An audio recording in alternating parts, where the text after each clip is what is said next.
Hi guys, it's Amy with Amy to Plan, and today I am back with another planner therapy video, this time talking about the ABCs of therapy.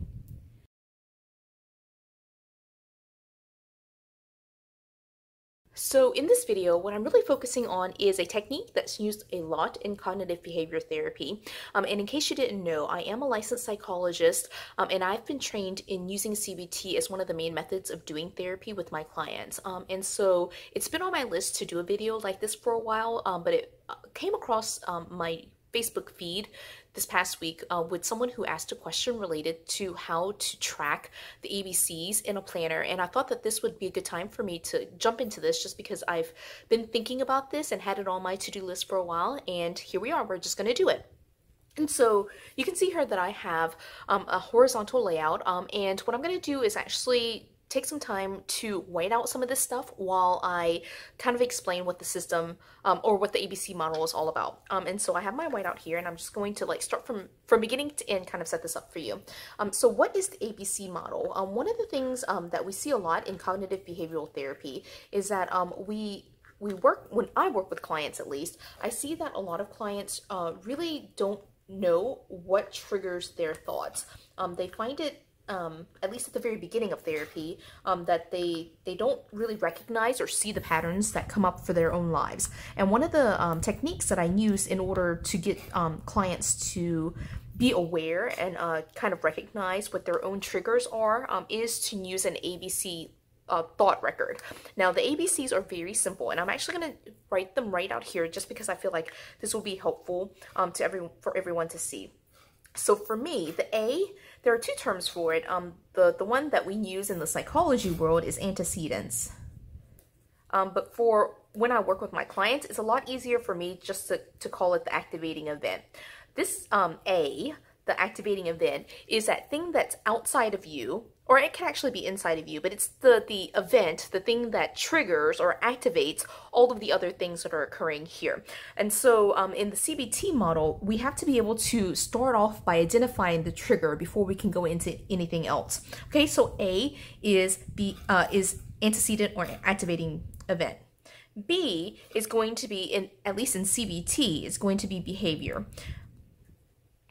When we talk about the A, again, the A is the trigger or the activating event. B, behavior, is what you actually did. And so when I work with my clients, I always get them to talk about what happened either internally or externally. What are the things that they did or didn't do because of the trigger that they had? And I'll give you an example as we go through it in just a minute. So B is behavior, right? C is very important, and it's always the one that I want my clients to be able to get to, not just recognizing their triggers and their behaviors, but also recognizing what happened after the fact. And so C is what I call consequence. And this is the language that we use most commonly in CBT work. So the ABC model, A, B, and C, is being able to track, one, the trigger or the activating event, so activating event, then B, what you actually did or didn't do in terms of your own behavior, and behavior can be internal and external, and then C, because of your behavior, what was the actual outcome? What was the consequence of your behavior? Now, that's a very simple model, and again, one of the reasons why this is so effective is that a lot of times clients, when they initially come in for CBT or for help in whatever their mental health issue is, they find that they don't actually make the connection. They don't recognize the pattern that's occurring in their lives. And so being able to track their ABCs on a regular basis, every time they have any kind of behavioral activation of any sort, is very helpful to them. So let me just give you an example. I'm going to use my own personal example. I've mentioned in previous videos that I have anxiety. And so this is one of the things where I'm going to come up with examples. These are not actually real examples that have occurred recently, but these are examples that have occurred at some point in my life.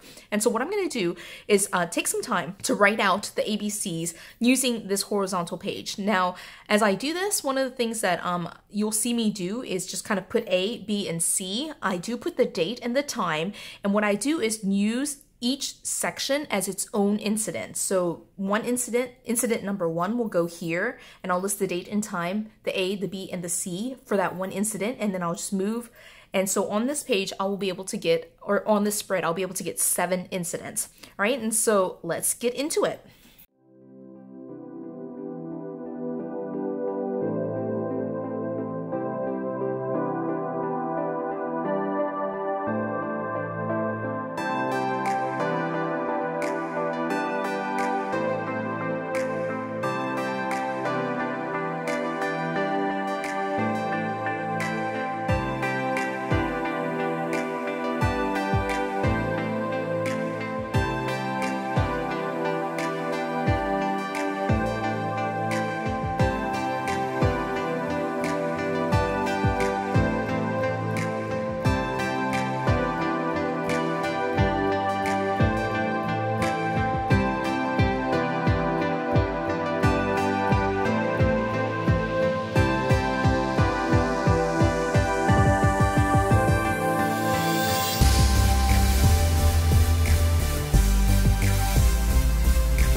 Okay, I was gonna write some more, and I might as we continue doing the video, but my hand is starting to hurt just because writing for long periods of time is actually painful for my hand. So let me go ahead and just pause and talk a little bit about what I've already written. Now again, A is activating event. And so what I put for the first one here is I read an email from a student. Now the activating event in a lot of CBT work is usually, not always, but usually something that is external to a person. So we're really thinking or looking for triggers that are in the environment, things that are happening outside of you that can kind of set you off. Now, I do use this technique, the ABC model, with a lot of different clients.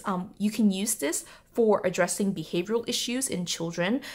If you're, for example, tracking any kind of bad behaviors that are occurring with a child with ADHD or with autism or someone on the spectrum, or you could do it for yourself if you're, or for a child, if the child or you are dealing with anxiety, depression. These are all things where you can kind of track using the ABC model.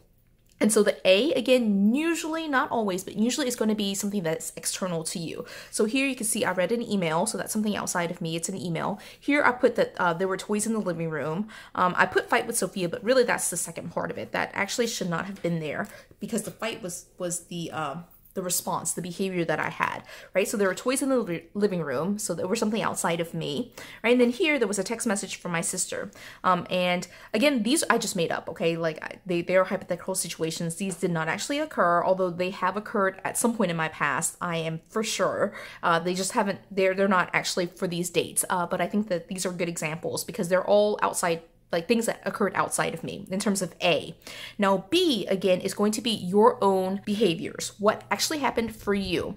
When I talk to my clients about the B, I want it to be behaviors, that the things that you actually did, but also the things that you chose not to do. What are the behaviors that you chose not to do, the things that you didn't do? And also if there are any emotions. I mean, I left that off right here, but really we're looking for behaviors and emotions. So the things that you actually overtly did or the things that you chose not to do, as well as any emotions that you feel, right? And so again, just to read through my examples here, for this first one, I chose to ignore the email. I wanted to respond right away. That was the feeling that I had, or like the initial gut instinct was to respond right away, but I was really frustrated, angry. And so the actual thing that I did was ignore the email. So I chose not to respond to the email, but then I also chose to check the student's grade. And so that was the behavior that I engaged in that moment. Here for the toys in the living room, I yelled at Sophia for not cleaning up, and then I had a short temper and I was angry about it. Now, one of the things that you'll notice here is in this hypothetical situation, these occurred in the same day. So there was probably some crossover here, and I could have put that, you know, I was probably still feeling really frustrated from this event, hypothetically speaking, that occurred. Okay, so that was my behavior though. I yelled at Sophia and I felt angry on the inside, and so the anger came out as yelling at her. And then here my behavior is that I was angry at my sister and I didn't respond to the message. So I chose not to engage in anything in terms of there was no behavior that occurred there. I just ignored it. I read it, ignored it.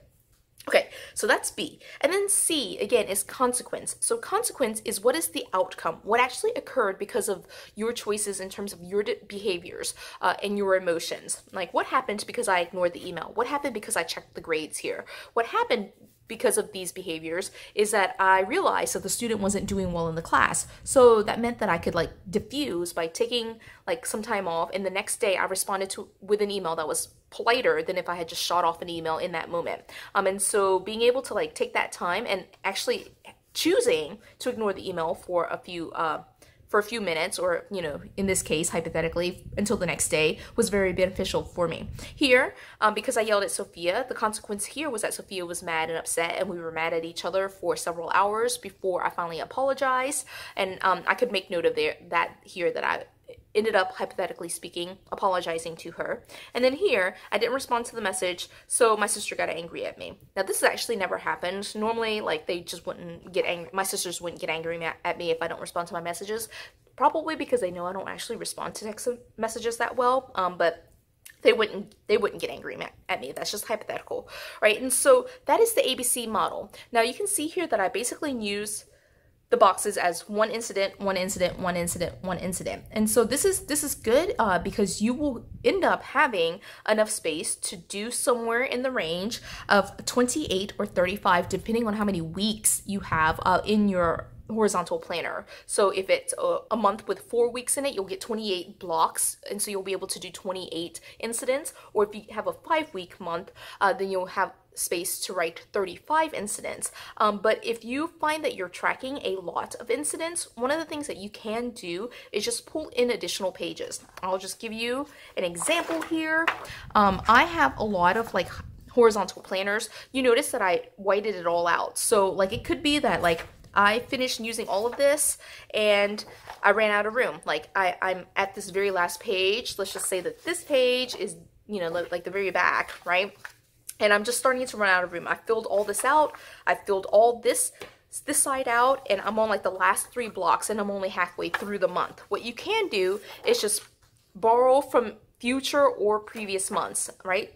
Because you're waiting it out, you don't need to have these pages in a specific order. And in fact, for me, I don't worry about like designs or anything else. I just put it in as I need to, and I can just white this out and continue writing all of the incidents that I have moving forward. As I get closer to the very end of the month, then I'll kind of make a decision, like if it's like July 30th, do I want to add another week, or will I just kind of like squeeze it in into one area? And for me personally, I would probably just kind of like use the space that I have. If I'm getting to like 28, 29, 30, 31, I'll just use the space that I have, and then just kind of like have a 2 or 3 day period where I don't actually track out exactly what happened with like specific incidents that I'm writing out.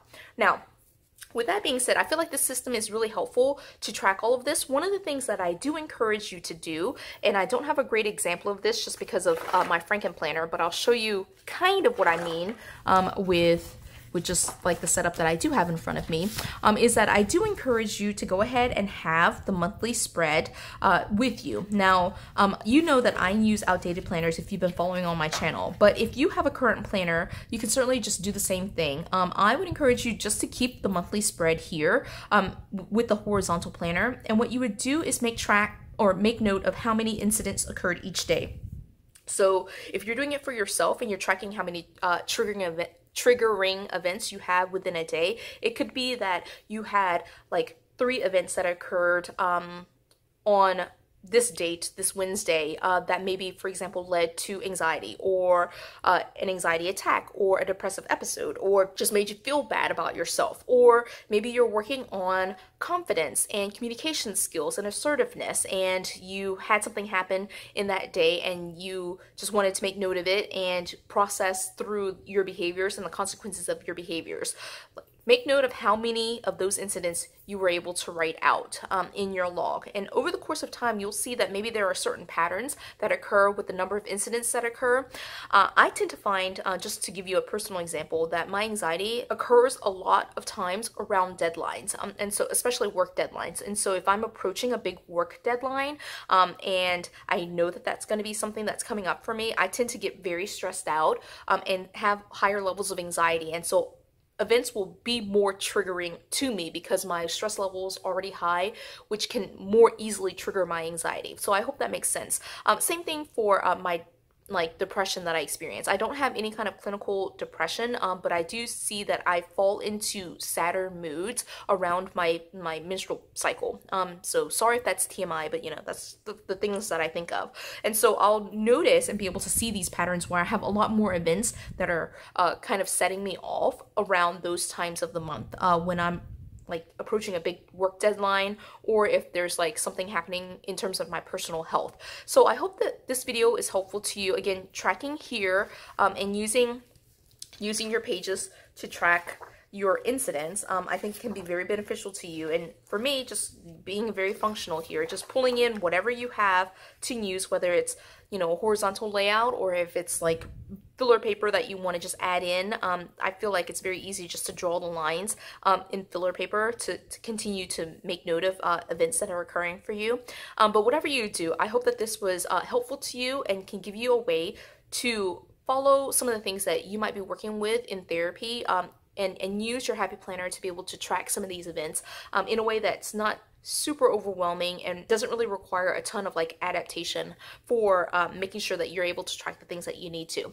So I hope this video was helpful. If you liked this video, give it a thumbs up. If you haven't done so already, subscribe to my channel, and until the next video, bye guys.